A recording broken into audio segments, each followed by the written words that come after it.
రోజు పండుగ నాకు సెలవు అని నేను చెప్పలేను. So we have to work. పనిలోనే మనం ఆనందాన్ని వెతుకోవాలి, పనిలోనే ప్రజలకు సేవ చేయడంలోనే ఆనందాన్ని వెతుకోవాలి. నరేంద్ర మోడీ గారు ఈ దేశ ప్రధానిగా ప్రమాణ స్వీకారం చేసినప్పుడు నేను ప్రధాన మంత్రిని కాదు, ప్రధాన సేవకుని ఉంటా, ప్రజలకు అందుబాటులో ఉంటా అని చెప్పిండు. ఆ నాయకుని నేతృత్వంలో పనిచేస్తున్నాం కాబట్టి కొంచెం మేము కూడా వారి లక్షణాలు నిలబరుచుకొని అదే అడుగుజాడలలో నడవాలని ప్రయత్నం చేస్తాం. సో పతంగులు ఎగరేసుడు లేదా మీకు? నాకు చిన్నప్పటి నుంచి అలవాట్లేదు, ఇప్పుడు చేయట్లేదు. అసలు ఎగరే రాదా? నాకు ఎగరడం రాదు. కోడి పందాలు మరి అసలు అలవాట్లేదు. ఎప్పుడు పోలే?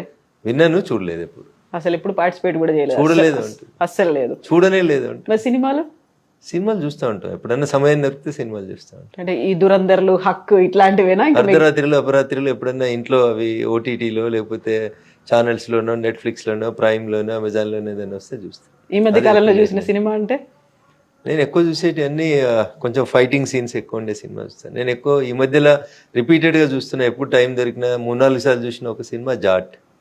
అవునా? JAAT జాట్ అని ఒక మూవీ వచ్చింది, సన్నీ డియోల్ గారి మూవీ. ఈ మధ్యలో 3-4 సార్లు చూడడం జరిగింది జాట్. ఎందుకట్లా?